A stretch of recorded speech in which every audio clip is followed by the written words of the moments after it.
ಏನಿದ್ರೂ ನೇರವಾಗಿ ಮಾತಾಡಿ ತಮ್ಮ ಪಕ್ಷದ ನಾಯಕರ ವಿರುದ್ಧ ಮಾತಾಡಿರೋ ಶಾಸಕ ಬಸನಗೌಡ ಪಾಟೀಲ್ ಯತ್ನಾಳ್ ಈಗ ಬಿಜೆಪಿಯಿಂದ ಉಚ್ಚಾಟನೆಗೊಂಡು ಏಕಾಂಗಿಯಾಗಿರೋ ನಾಯಕ. ಬಿಜೆಪಿ ಬಿಟ್ಟ ನಂತರ ಈಗ ಯತ್ನಾಳ್ ರಾಜ್ಯ ಪ್ರವಾಸ ಮಾಡ್ತಿದ್ದಾರೆ. 2028ರ ಹೊತ್ತಿಗೆ ಬಿಜೆಪಿ ತಮ್ಮನ್ನು ಕರೆದುಕೊಳ್ಬೇಕು, ಇಲ್ಲ ಅಂದ್ರೆ ನಾನೇ ಹಿಂದೂ ಪಕ್ಷ ಕಟ್ಟಿ ಅಧಿಕಾರಕ್ಕೆ ಬರ್ತೀನಿ ಅಂತ ಹೇಳಿಕೊಂಡು ಓಡಾಡ್ತಿದ್ದಾರೆ. ಯತ್ನಾಳ್ರ ಈ ನಡೆಗೆ ಹಿಂದೂ ಕಾರ್ಯಕರ್ತರ ದೊಡ್ಡ ಬೆಂಬಲವೇ ಸಿಗ್ತಿದೆ. ಗಣೇಶ ಹಬ್ಬ ಸೇರಿ ಎಲ್ಲಾ ಕಡೆ ಯತ್ನಾಳ್ ಕ್ರೇಜ್ ಹೆಚ್ಚಾಗಿತ್ತು. ಬಿಜೆಪಿಯವರಿಗಿಂತ ಹೆಚ್ಚಿನ ಬೆಂಬಲ ಈಗ ಯತ್ನಾಳ್ಗೆ ಸಿಗ್ತಾ ಇದೆ. ಈಗ ಸ್ವತಃ ಸಿಎಂ ಸಿದ್ದರಾಮಯ್ಯ ತವರು ಜಿಲ್ಲೆಯಲ್ಲೇ ಯತ್ನಾಳ್ಗೆ ದೊಡ್ಡ ಬೆಂಬಲ ಸಿಕ್ಕಿದೆ. ಹಿಂದೂ ಕಾರ್ಯಕ್ರಮಕ್ಕೆ ಬಂದ ಯತ್ನಾಳ್ಗೆ ಕಾರ್ಯಕರ್ತರು ಅದ್ದೂರಿ ಸ್ವಾಗತ ಕೊಟ್ರು. ಯತ್ನಾಳ್ ಕಾಣ್ತಿದ್ದಂತೆ ಮುಂದಿನ ಮುಖ್ಯಮಂತ್ರಿ ಅಂತ ಜೈಕಾರ ಹಾಕಿ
ಇದಾದ್ಮೇಲೆ ಯತ್ನಾಳ್ ಕಾಂಗ್ರೆಸ್ಗೆ ಬೈಯೋದ್ರ ಜೊತೆಗೆ ತಮ್ಮದೇ ಬಿಜೆಪಿ ಪಕ್ಷದ ವಿಪಕ್ಷ ನಾಯಕ ಅಶೋಕ್ ಹಾಗೂ ರಾಜ್ಯಾಧ್ಯಕ್ಷ ವಿಜಯೇಂದ್ರಗೆ ಹಿಗ್ಗಾಮುಗ್ಗ ಜಾಡಿಸಿದ್ದಾರೆ. ಹಿಂದೂಗಳ ಹೆಸರಲ್ಲಿ ಅಧಿಕಾರಕ್ಕೆ ಬಂದು ವಿಧಾನಸಭೆಯಲ್ಲಿ ಸರ್ಕಾರದ ವಿರುದ್ಧ ಮಾತನಾಡದೆ ಹೆದರ್ತಾರೆ, ಹೊಂದಾಣಿಕೆ ಮಾಡಿಕೊಂಡಿದ್ದಾರೆ ಅಂತ ಹಿಗ್ಗಾಮುಗ್ಗ ಜಾಡಿಸಿದ್ರು. ಹಿಂದುತ್ವದ ಹೆಸರಿನಿಂದ ಆಯ್ಕೆಯಾದಂತವರು ಚುನಾವಣೆ ಆದ ನಂತರ ಹಿಂದೂಗಳ ರಕ್ಷಣೆ ಮಾಡದೆ ತಮ್ಮ ಸ್ವಾರ್ಥ, ತಮ್ಮ ಕುಟುಂಬದ ರಕ್ಷಣೆ ಮತ್ತು ಹೊಂದಾಣಿಕೆ ರಾಜಕಾರಣ ಮಾಡಿಕೊಂಡು ವಿಧಾನಸಭೆಯಲ್ಲಿ ವಿರೋಧ ಪಕ್ಷವಾಗಿ ಕೆಲಸ ಮಾಡುವಂತ ಸಾಮರ್ಥ್ಯ ಕಳ್ಕೊಳ್ಬೇಕಾದ್ರೆ, ಯಾಕಂದ್ರೆ ನಾವು ವಿಧಾನಸಭೆಯಲ್ಲಿ ನೋಡ್ತೀನಿ ಸಿದ್ದರಾಮಯ್ಯ ಅವರು, ಡಿ.ಕೆ. ಶಿವಕುಮಾರ್ ಅವರು, ನಾವು ಯಾರು ಬೇರೆ ನಾವು 4 ನಾಯಕರು 2 ವರ್ಷ ಸಾಧನೆಯನ್ನು ಮಾಡಿದಂತ ಇಬ್ಬರು ನಾಯಕರೆಲ್ಲ ನಮ್ಮ ಪಕ್ಷದಲ್ಲಿ ಅವರೇ ಹುಷಾರ್, ಈ ಬಾಳ ಮಾತಾಡಿದ್ರೆ ಬಾಯಿಗೆ ಉಪನ್ಯಾಸ ಕೊಡ್ತಾರೆ. ಡಿ.ಕೆ. ಶಿವಕುಮಾರ್ ಅವ್ರಿಗೆ ಏನಂತ ಗೊತ್ತದ? ಇಲ್ಲ ಸರ್, ನಿಮಗಂಗಿಲ್ಲ, ವ್ಯವಸ್ಥೆ ಬಗ್ಗೆ ನಾವು ಮಾತಾಡಿದ್ದೀವಿ ಅಂದ್ರೆ ಯಾರು ಅನಿಸ್ತಾರೆ? ಒಂದು ವಿರೋಧ ಪಕ್ಷ ಎಷ್ಟು ಬೇಕಾಗಿ ಮಾತಾಡಬಹುದು, ಆಯ್ತಪ್ಪ ತೆಗಿರಿ ನಂದಿದೆ, ನನ್ನ ಮೇಲೆ ಬೇಕಾದಷ್ಟು ಇವತ್ತು ತೊಂದರೆ ಕೊಟ್ಟರು, ನಮ್ಮ ಕಾರ್ಖಾನೆಯ ಬಂದ್ ಮಾಡಿಸಿದ್ರು, ಎಲ್ಲ ಕೆಲಸ ಮಾಡಿ 78 79 ನನ್ನ ಗಮನಕ್ಕೆ ಬಂದಂತ ಕೇಸ್ಗಳನ್ನ ಈ ಸರ್ಕಾರ ಹಾಕು. ಆದರೆ ನಾವು ಎಲ್ಲಿನೂ ಈ ಸರ್ಕಾರದೊಂದಿಗೆ ಹೊಂದಾಣಿಕೆ ಮಾಡಿಕೊಳ್ಳಲಿಲ್ಲ.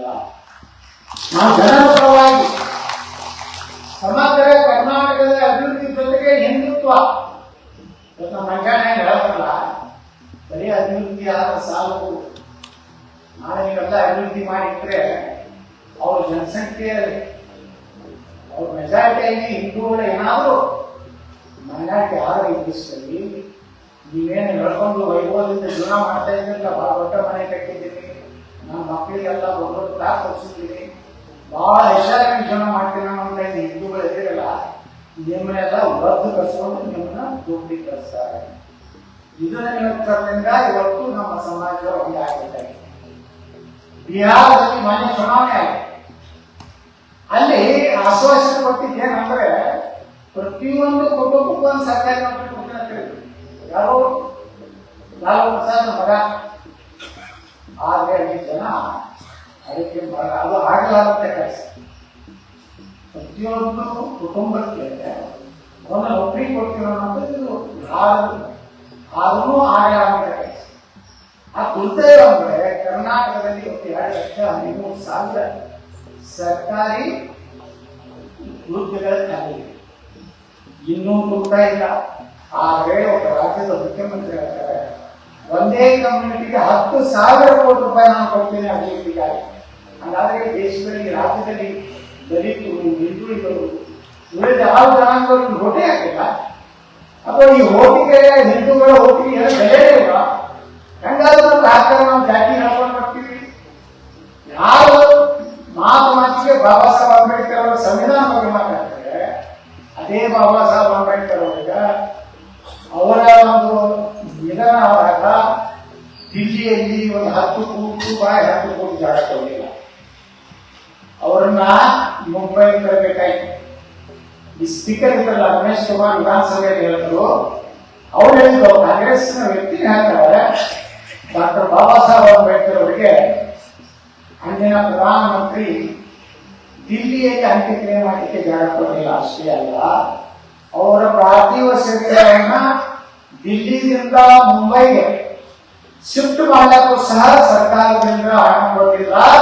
ಸ್ವತಃ ಬಾಬಾ ಸಾಹೇಬ್ ಅಂಬೇಡ್ಕರ್ ಅವರ ಕಾರಣ ಮಾಡಿ ಏರ್ ಇಂಡಿಯಾಕ್ಕೆ ಹಣ ತುಂಬಿ ಇವತ್ತು ಪಾರ್ಥಿವ ಶರೀರವಂತ ಪರಿಸ್ಥಿತಿ ಈ ದೇಶದ ಸಂವಿಧಾನ ಆಗಿದೆ. ಅದಕ್ಕೆ ಅಂಬೇಡ್ಕರ್ ಅವರು ಹೇಳ್ತಾರೆ, ನನ್ನ ಸಂವಿಧಾನವನ್ನ ಈ ಮುಸ್ಲಿಮರು ಯಾವ ಕಾಲಕ್ಕೂ ಒಪ್ಪುವುದಿಲ್ಲ. ಯಾಕಂದ್ರೆ ಅವ್ರಿಗೆ ಧರ್ಮ ಮುಖ್ಯ, ದೇಶ ಮುಖ್ಯ ಅಲ್ಲ. ಅವ್ರ ಅವಾಗಲೇ ಕರೆ ಕೊಡ್ತಾರೆ, ಬಾಬಾ ಸಾಹೇಬ್ ಅಂಬೇಡ್ಕರ್ ಅಂತ ಒಂದು ಪುಸ್ತಕ ಬರೆದರು, ದ ಪಾರ್ಟಿಷನ್ ಆಫ್ ಪಾಕಿಸ್ತಾನ್. ಒಂದು ಭಾರತ ಮತ್ತು ಪಾಕಿಸ್ತಾನದ ಬಗ್ಗೆ ಪಾರ್ಟಿಷನ್ ಆಫ್ ಪಾಕಿಸ್ತಾನ ಅನ್ನೋ ಪುಸ್ತಕದಲ್ಲಿ ಬಹಳ ಸ್ಪಷ್ಟವಾಗಿ ಬರೆದಾರೆ.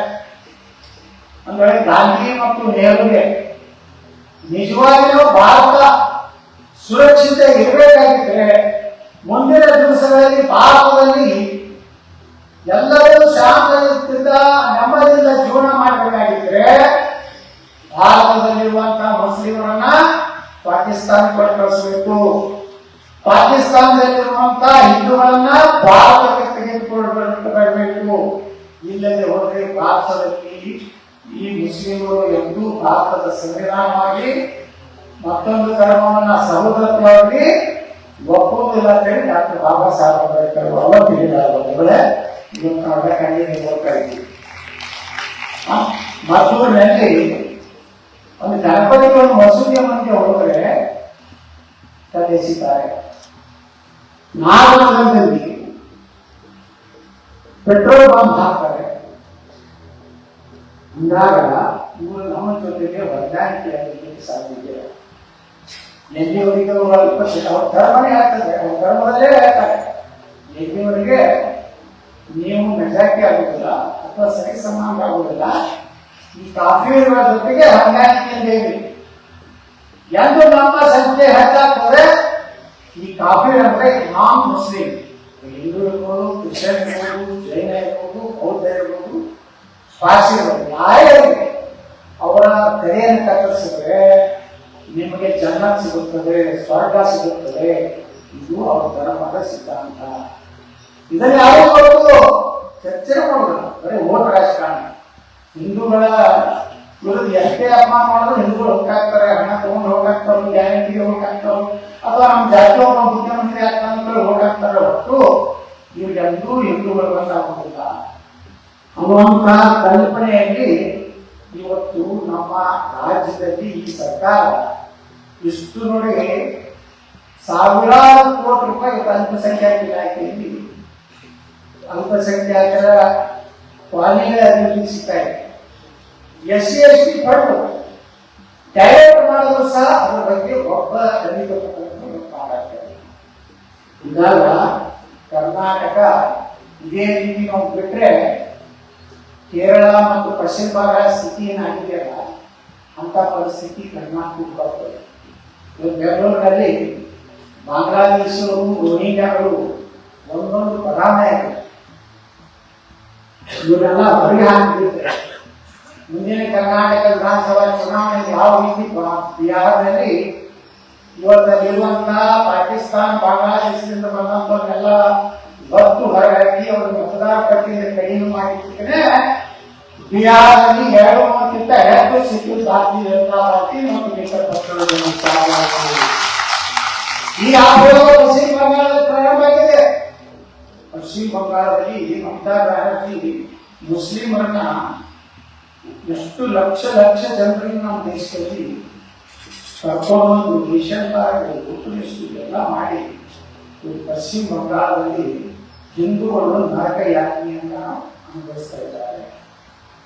ಇವರಿಗೆ ಯಾವಾಗ ಬುದ್ಧಿ ಬರ್ತದೆ ಅಂದ್ರೆ ನಾವೆಲ್ಲ ಒಂದಾಗಿ ಹಿಂದೂಗಳ ಪರವಾಗಿ ಇದನ್ನೇ ಈ ಸರ್ಕಾರಕ್ಕೆ ಭಾವನೆ ಕೊಡೋರಿಗೆ ಇಂತಹ ನಕಲಿ ಜಾತ್ಯತೀತರು ನಮ್ಮ ರಾಜ್ಯವನ್ನು ಉದ್ಧಾರ ಮಾಡಲಿಕ್ಕೆ